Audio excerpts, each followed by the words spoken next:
ఈ లోకంలో ప్రతి రోగానికి ఏదో ఒక మందు, ప్రతి సమస్యకు ఏదో ఒక పరిష్కారం అంటూ ఉంటుందని అంటుంటాం.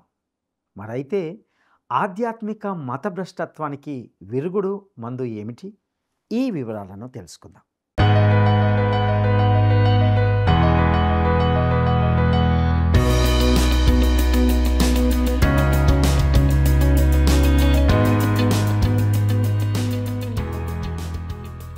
ప్రియమైన మిత్రులారా, వర్డ్ రిసౌండ్స్ టుడే పరిచర్య ద్వారా మిమ్మల్ని అందరినీ నేటి ఈ ప్రేమధార కార్యక్రమానికి స్వాగతం పలుకుచున్నాం.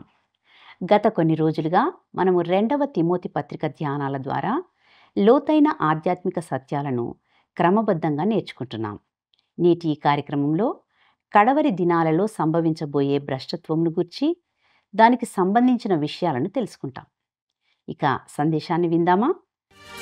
స్తుతి స్తుతి స్తుతి స్తుతి స్తుతి ఆరాధన నీకే. స్తుతి స్తుతి స్తుతి స్తుతి ప్రతిభా సంపన్నుడా. స్తుతి స్తుతి స్తుతి స్తుతి స్తుతి ఆరాధన నీకే. స్తుతి స్తుతి స్తుతి స్తుతి ప్రతిభా సంపన్నుడా. యుగ యుగములలోనున్న దేవా, తరతరములలోనున్న ప్రభువా. యుగ యుగములలోనున్న దేవా, తరతరములలోనున్న ప్రభువా. స్తుతి స్తుతి స్తుతి స్తుతి స్తుతి ఆరాధన నీకే.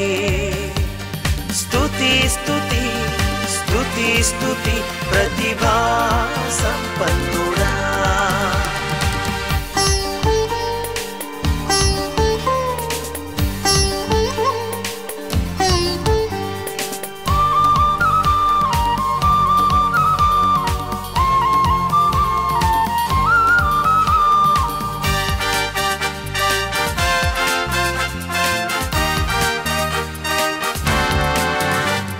శిరమున బంగారు ముంగురులు కలిగిన సుందర రూపుడా. నీ ముఖమెంతో మనోహరం, నీ స్వరమెంతో మధురము. శిరమున బంగారు ముంగురులు కలిగిన సుందర రూపుడా. నీ ముఖమెంతో మనోహరం, నీ స్వరమెంతో మధురము. నీ కనులలోన జ్వాలా దీపములు దేదీప్యమానముగా కాంతించుచున్నవి. స్తుతి స్తుతి స్తుతి స్తుతి స్తుతి ఆరాధన నీకే. స్తుతి స్తుతి స్తుతి స్తుతి ప్రతిభా సంపన్నుడా.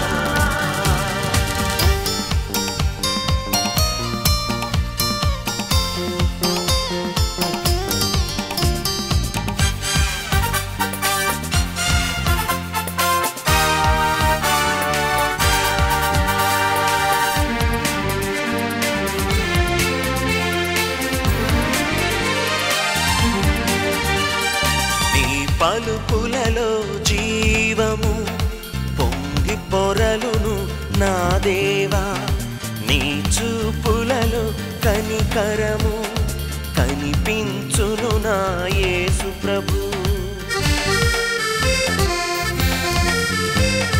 నీ పలుకులలో జీవము పొంగి పొరలును నా దేవా.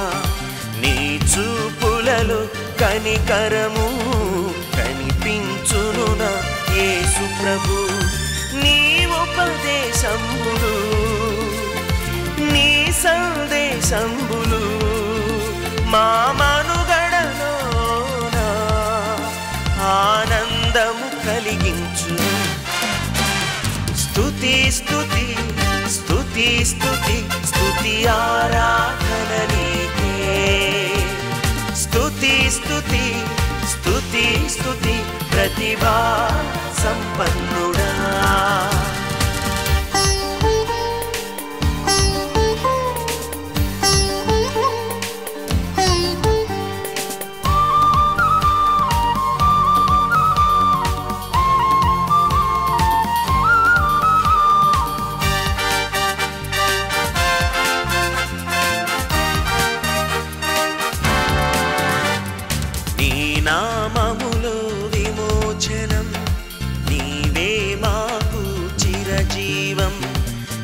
వాక్యములో ప్రశాంతత, నీ సన్నిధిలో సంతోషము.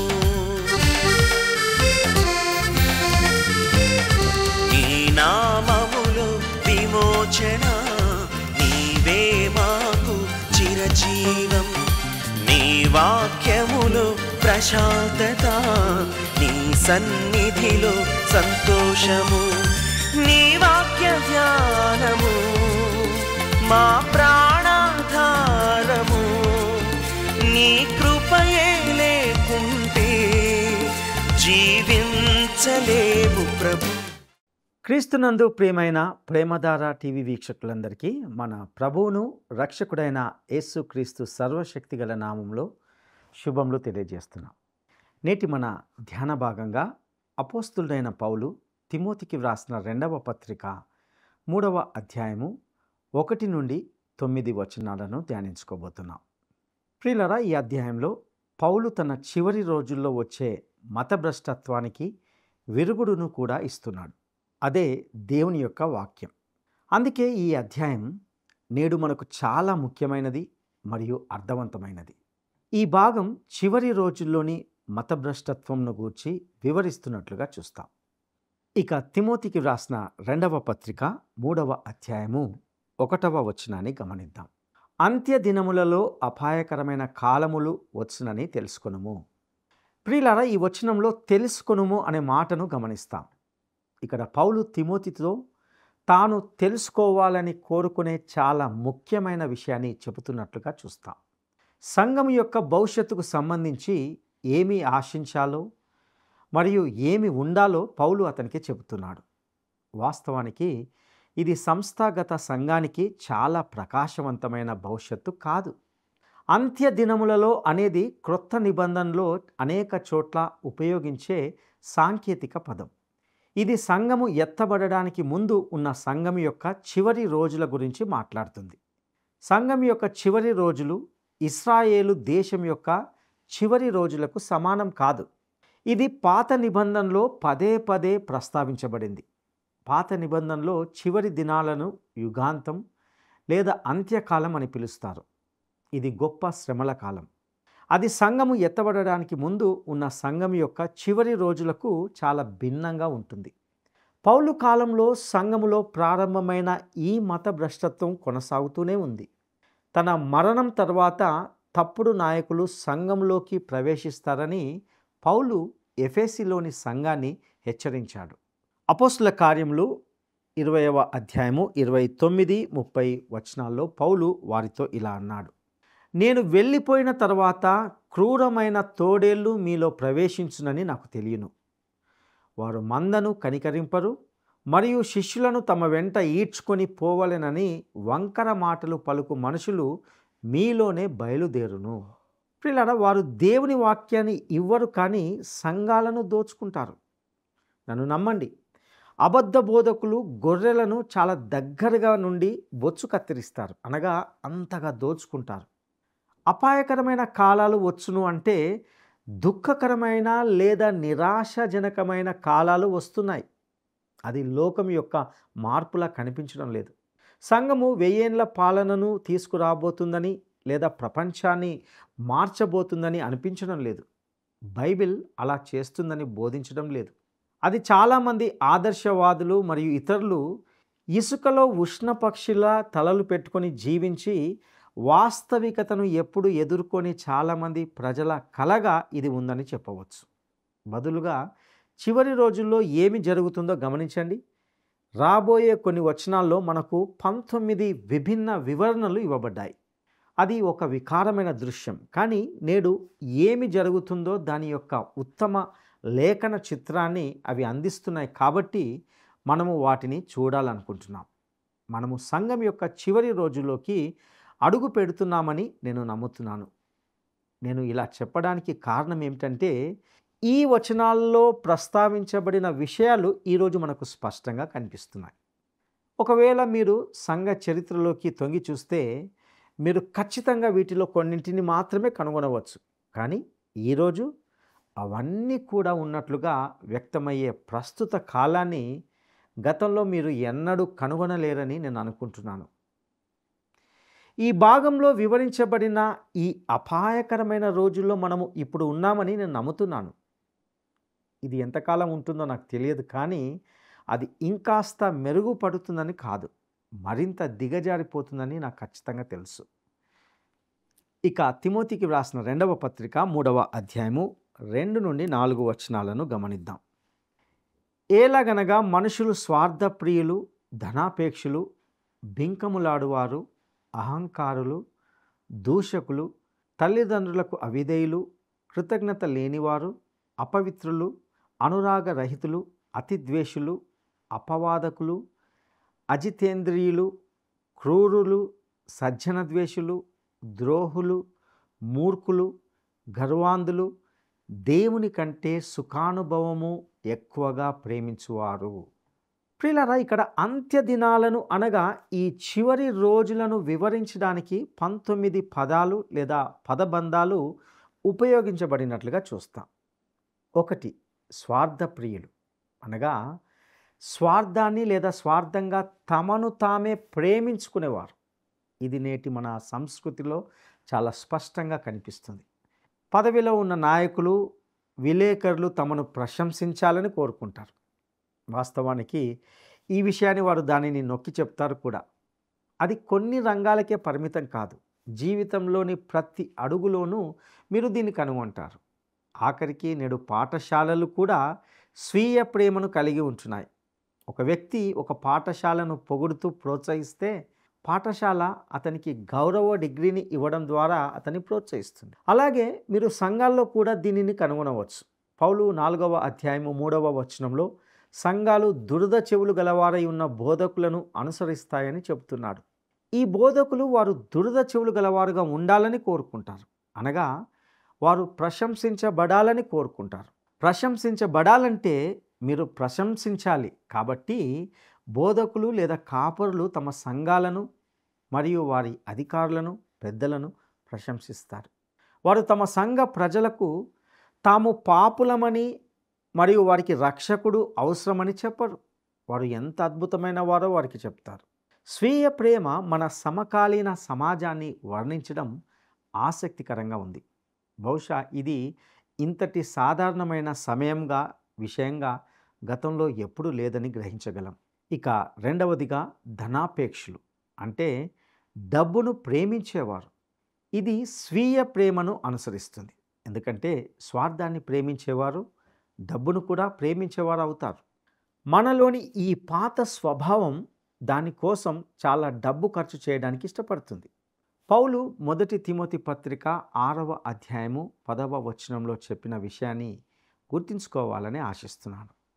ధనాపేక్ష సమస్త కీడులకు మూలం. స్వతహాగా డబ్బు కూడా చెడ్డది కాదు. సమస్యలు అనేవి మన డబ్బు పట్ల మన వైఖరిలోన కనవస్తాయి. సమస్యలు అనేవి మన డబ్బు పట్ల మన వైఖరిలోన కానవస్తాయి. ధనాపేక్ష అనేది సంపదను సంపాదించడంలో మాత్రమే కాకుండా దానిని ఉపయోగించడంలో కూడా తనను తాను వెల్లడిస్తుంది. ఇక 3వదిగా బింకములాడువారు. ఈ పదంలో దురల భావన ఉంది. కొన్నిసార్లు మీరు గర్విష్ఠుణ్ణి అతడు నడిచే విధానాన్ని బట్టి చెప్పవచ్చు. అతడు నెమలిలా నడుస్తాడు, పొగరుగా డంబంగా నడుస్తాడు. ఇక 4వదిగా అహంకారులు అంటే అహంకారముతో తలబిరుసుతనంతో కూడినవాడని అర్థం. ఇక 5వదిగా దూషకులు అంటే దుర్మార్గులు అని అనువదించబడింది. మనలో చాలామంది ఇతరుల గొడవ గురించి మాట్లాడుతూ ఉంటారు. తమ స్వంత పనిని తాము చూసుకుంటే ఎంతో బాగుంటుంది. ఎల్లప్పుడూ వేరొకరి వ్యవహారాల్లోకి తమ తల దూర్చేవారు కూడా ఉన్నారు. ఇలాంటి వారిని ప్రతిరోజు మనము ఎంతోమందిని చూస్తూ ఉంటాం. ఇక 6వదిగా తల్లిదండ్రులకు అవిధేయులు. ఖచ్చితంగా ఇది స్వయంగా స్పష్టంగా కనిపిస్తుంది. వేలాది మంది అబ్బాయిలు మరియు అమ్మాయిలు మరియు టీనేజర్లు తమ తల్లిదండ్రులపై పూర్తిగా తిరుగుబాటు చేస్తున్నారు. అక్షరాల ఎంతోమంది తల్లిదండ్రులు ఈరోజు ఈ విషయంలో రోధిస్తున్నారు. ఇక 7వదిగా కృతజ్ఞత లేనివారు. చాలామంది ఇతరుల నుండి దయను పొందుతారు, కానీ వారికి కృతజ్ఞతలు చెప్పాలని ఆలోచించకుండానే వెళ్ళిపోతుంటారు. మరియు వారు దేవుని నుండి ప్రతిదీ అంగీకరిస్తారు, పొందుకుంటారు. కానీ ఆయనకు తిరిగి కృతజ్ఞతలు చెప్పకుండానే ఉంటారు. 8 అపవిత్రులు అనేది అపవిత్రమైనది అని కూడా అర్థం. వారు వాస్తవానికి వారి సంభాషణలో మరియు వారి జీవన విధానంలో దేవునికి వ్యతిరేకంగా ఉంటారు. 9 అనురాగరహితులు అంటే అసాధారణ సంబంధాలు కలిగి ఉండడం. స్వలింగ సంపర్కాన్ని సాధారణ ప్రవర్తనగా అంగీకరించే రోజుల్లో మనము ప్రస్తుతం జీవిస్తున్నాం. అయినప్పటికీ రోమా పత్రిక 1వ అధ్యాయము 24వ వచనంలో పౌలు ఎంతో స్పష్టంగా ఇలా చెబుతున్నాడు. ఈ హేతువు చేత వారు తమ హృదయముల దురాశలను అనుసరించి తమ శరీరములను పరస్పరము అవమానపరుచుకొనున్నట్లు దేవుడు వారిని అపవిత్రతకు అప్పగించెను. ప్రియులారా, స్వలింగ సంపర్కాన్ని అంగీకరించినప్పుడు మానవత్వం దాని అత్యల్ప స్థాయికి పడిపోతుంది. ఇక 10వది అతిద్వేషులు అంటే వారితో కలిసి ఉండడం, కొనసాగడం అసాధ్యమైన విషయంగా ఉన్నటువంటి వ్యక్తులు. వారు రాజీ పడలేని వారు. వారు మిమ్మల్ని వారితో కలిసి ఉండడానికి అనుమతించరు. ఒకానొక ప్రసిద్ధి చెందిన ఒక రెస్టారెంట్లో మేము అందరినీ సంతోషపెట్టలేము, కానీ మేము ప్రయత్నిస్తాము అని వ్రాసిన ఒక చిన్న బోర్డును నేను చూశాను. సరే, మీరు అందరినీ సంతోషపెట్టలేరు. సంతోషపడడానికి అసాధ్యమైన క్లిష్ట వ్యక్తులుగా ఎంతోమంది మన చుట్టూనే ఉంటున్నారు.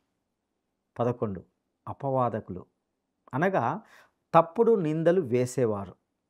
నేడు ఖచ్చితంగా మన చుట్టూ ఎంతోమంది ఉంటున్నారు. 12 అజితేంద్రియులు అంటే స్వీయ నియంత్రణ లేక నిగ్రహం లేకపోవడం. అది మళ్ళీ మన సమకాలీన సమాజంలోని ఒక పెద్ద విభాగాన్ని సూచిస్తుంది. 13 క్రూరులు అంటే మృగము లాంటి మనసు గలవారు. ప్రస్తుత మన కాలంలో నాగరికత గల పట్టణ నగర వీధులు కూడా భయంకరమైన అడవులుగా మారాయి. అనగా వాటిలో చాలా వరకు పగటిపూట కూడా ఏమాత్రము సురక్షితం కాని విధంగా ఉంటున్నాయి. 14 సజ్జన ద్వేషులు అంటే మంచిని ద్వేషించేవారు అని బాగా అనువదించారు. దానికి సంబంధించి అనేక రుజువులను ఈ ప్రపంచమంతటా చూస్తున్నాం. 15 ద్రోహులు అనగా మీరు నమ్మడానికి ధైర్యం చేయని కొంతమంది ఉన్నారు కదా, అలాంటి వారు. 16 మూర్ఖులు అంటే నిర్లక్ష్యంగా ఉండేవారు, నిర్లక్ష్యంగా ప్రవర్తించేవారు. 17 గర్వాంధులు అంటే గర్వంతో అంధులుగా ఉన్నవారు లేదా గర్వంతో మత్తులో ఉన్నటువంటి వారు. 18 దేవుని కంటే సుఖానుభవము ఎక్కువగా ప్రేమించువారు. ప్రియులారా, ఇది వాస్తవానికి మన కాలంలోని మానవాళిని వర్ణిస్తుంది. సుఖాన్ని, ఆనందాన్ని అందించడానికి ఇంతగా డబ్బు ఖర్చు చేసిన సమయం అంటూ గతంలో ఎప్పుడూ లేదు. నేటి క్రీడా కార్యక్రమాలను కానీ మరియు వినోద కార్యక్రమాలను కానీ చూడండి. లక్షలాది మందిని ఆకర్షిస్తున్న విషయాలు ఇవే. చరిత్రలో రోమ్ పతనమైనప్పుడు సరిగ్గా అదే మార్గాన్ని ఎంచుకుంది. ఆ గుంపుకు ధాన్యం మరియు సర్కస్ లాంటి వినోద కార్యక్రమాలు అందించబడ్డాయి. ఆ పైనే రోమ్ పతనమైంది. నేటికి అదే జరుగుతుంది. క్రీడలలో పాల్గొనడానికి కంటే కూడా వేల రూపాయలను ఖర్చు చేసి స్టేడియంలో కూర్చొని చూడ్డానికే ప్రజలు ఎంతో ఇష్టపడుతున్నారు. స్టేడియానికి వెళ్ళి 1,00,000 మంది కూర్చొని 22 పురుషులు లేదా స్త్రీలు ఆడుతుండగా పొందే ఆనందానికే నేటి లోకం ఎంతో ప్రాధాన్యతను ఇస్తుంది.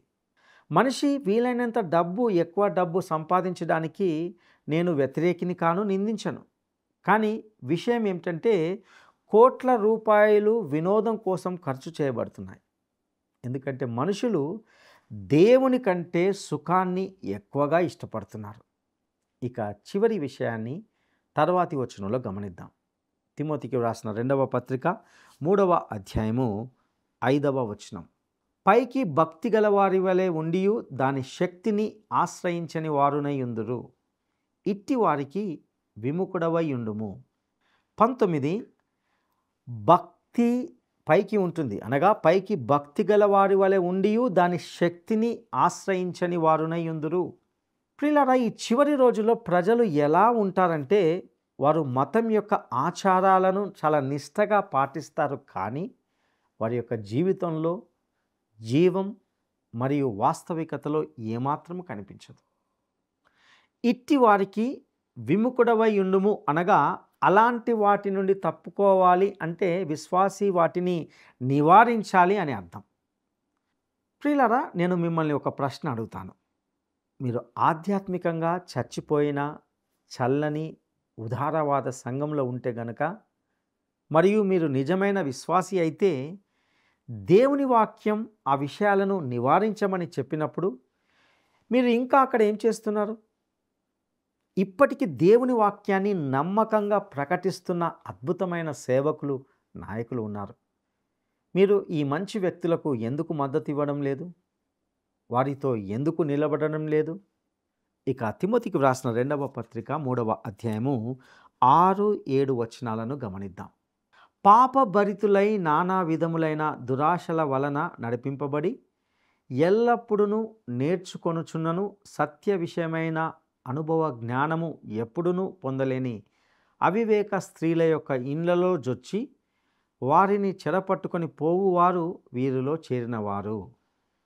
ప్రియులారా, అవివేక స్త్రీలు అంటే ఈ మాట 2 లింగాలు అనగా పురుషులు, స్త్రీలకు కూడా సూచిస్తుంది. సంవత్సరాల కొలది బైబిల్ సమావేశాలకు హాజరైన కొంతమంది వ్యక్తులు ఉన్నారు.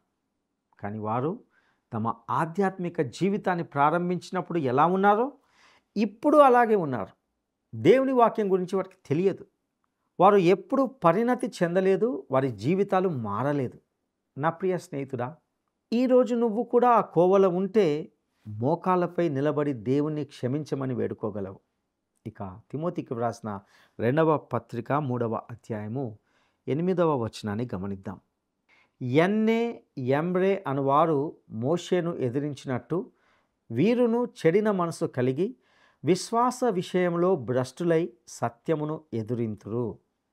ప్రియులారా, మోషే అద్భుతాలు ప్రారంభించినప్పుడు మరియు ఐగుప్తుపై తెగులు వచ్చినప్పుడు ఫరో పిలిచిన 2 మాంత్రికుల పేర్లు యన్నే, యంబ్రే అని స్పష్టంగా తెలుస్తుంది. పౌలు ఈ మాంత్రికుల పేర్లను మనకు ఇవ్వకపోతే మనకు ఎప్పటికీ తెలిసి ఉండేది కాదు. అయితే ఇంతకీ పౌలుకు ఆ పేర్లు ఎక్కడి నుండి వచ్చాయో అనే దానిపై చాలా ఊహాగానాలు మొదలయ్యాయి.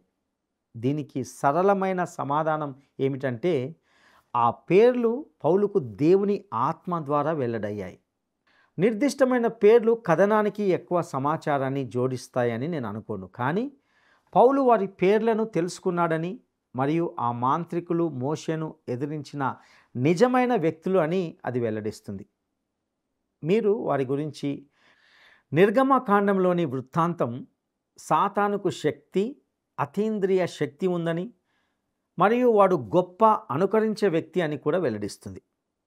దేవుడు చేసే పనులను వాడు అనుకరిస్తాడు. యన్నే మరియు యంబ్రే సాతాను శక్తితో అద్భుతాలు చేయగలిగారు. అయితే మోషే దేవుని శక్తితో వాటిని చేశాడు.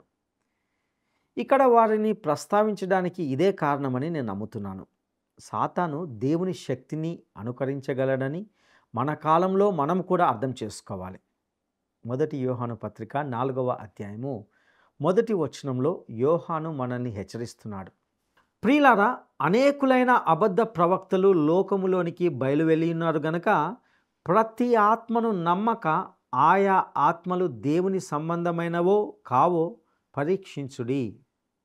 సాతాను దేవుని శక్తిని అనుకరించగలడు. ప్రియులారా, నేటి మన కాలంలో కూడా చాలా చోట్ల శక్తి యొక్క వ్యక్తీకరణ దేవుని నుండి వచ్చినట్లుగా తప్పుగా అర్థం చేసుకోబడుతుందని నేను భయపడుతున్నాను.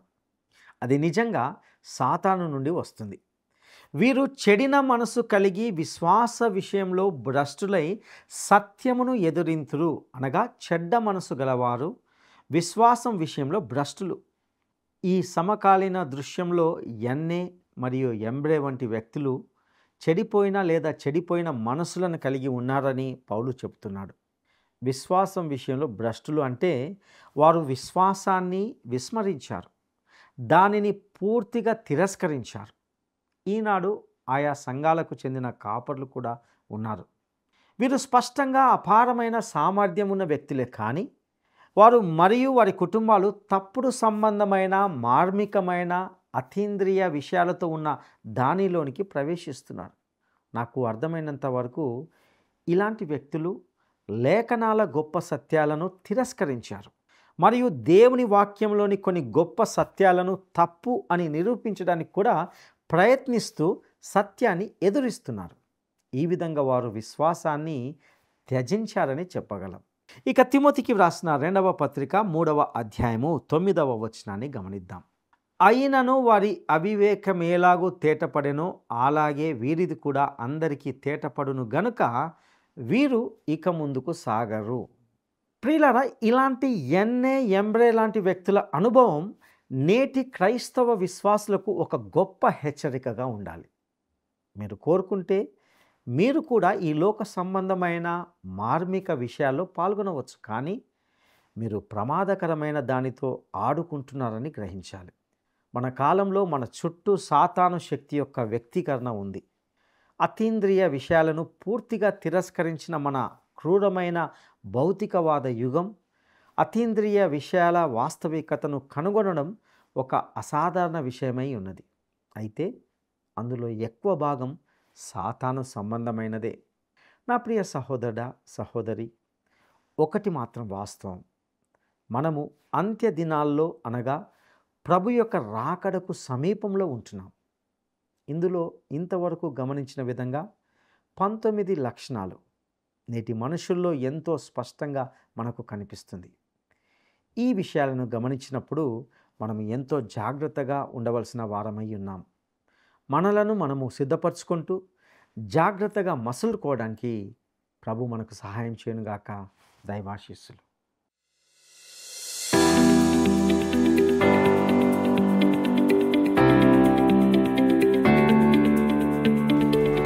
ఐగుప్తులో ఫరో సమక్షంలో మోషేను ఎదిరించిన వారు ఎవరు?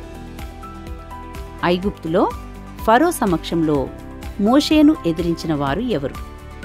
1 హ్యుమనయును పిలేతును, 2 యన్నే యంబ్రేలు, 3 హుగెల్లు హెర్మోగేనే. ఈ ప్రశ్నకు సరైన జవాబును ఈ వాట్సాప్ నంబర్కు పంపండి.